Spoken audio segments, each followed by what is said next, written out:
Okay, so now we're just going to take a brief look at React with TypeScript.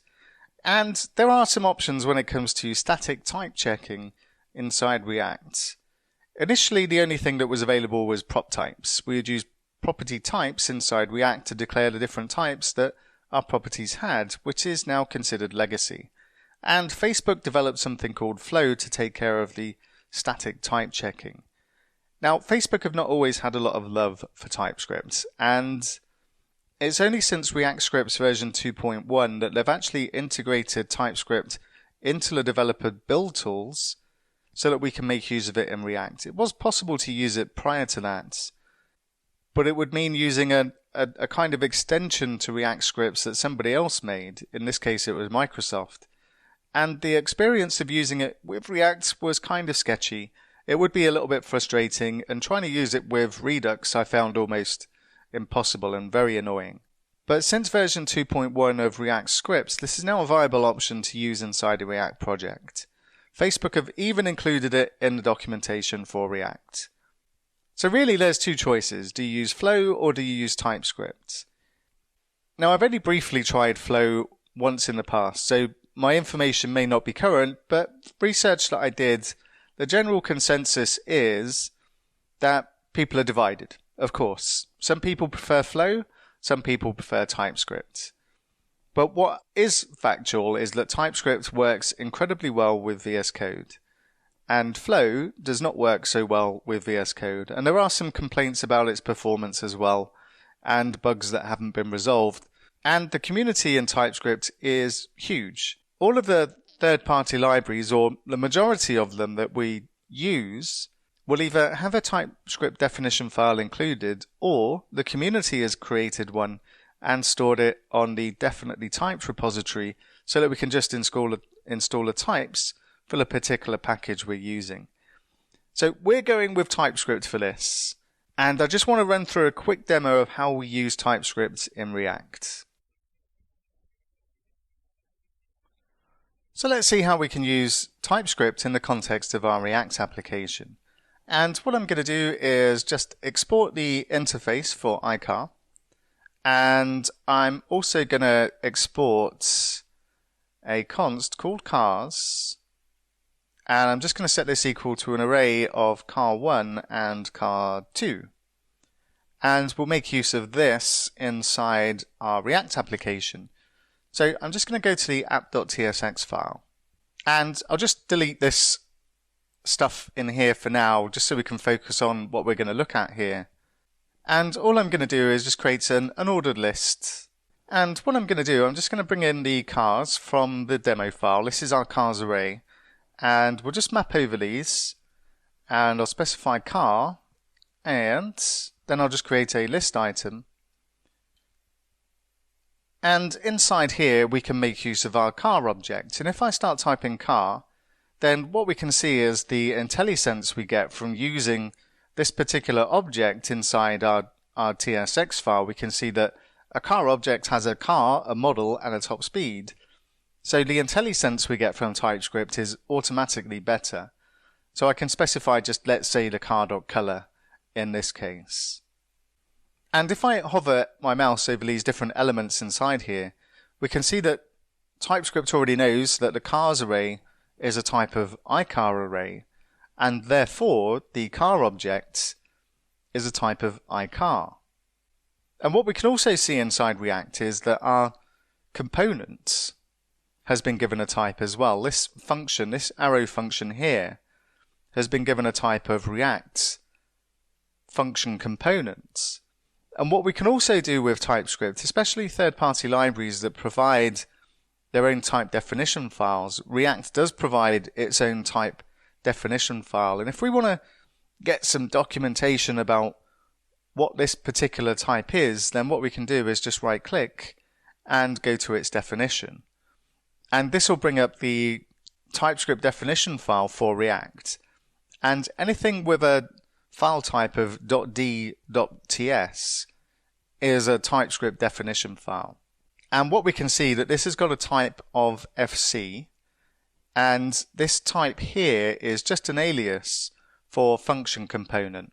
because it's being set to a type of function component. And a function component takes in a generic type parameter, and this is for properties. So each component can receive properties from a parent component. And if we pass properties down to a component, then we need to specify the type of properties that we're passing to that component as well. So if I go back to app.tsx, for instance, and supposing instead of just having a list item in here, I wanted to create a separate component that contained the details of the cart items. And in the source folder, I'm just going to create a new file and call it car item.tsx. And inside here, I'll just create another React functional component. And I won't do anything with this yet, but I'll come back to it. So back in the app.tsx, what we'll do, instead of passing in a list item here, we'll pass in our new car item component. So I'll just specify car item. And sometimes things automatically import from VS Code, and sometimes they don't. And this is one of those occasions where it doesn't. And I'll just specify car item from car item. And what we want to do is pass down this car as properties to this car item. And if I specify car equals car, then immediately we see an error underneath the car item saying that property car does not exist on type intrinsic attributes. And intrinsic attributes is really referring to the properties that we're passing down to our car item. So what we can do over in the car item is we can declare the properties that this car item component is going to receive. So what we can do is say interface iProps and then specify that we're going to receive a car and it's going to be a type of iCar. And just like our app.tsx component, our car item is going to need to be of type react.fc. So we'll specify the type of react.fc.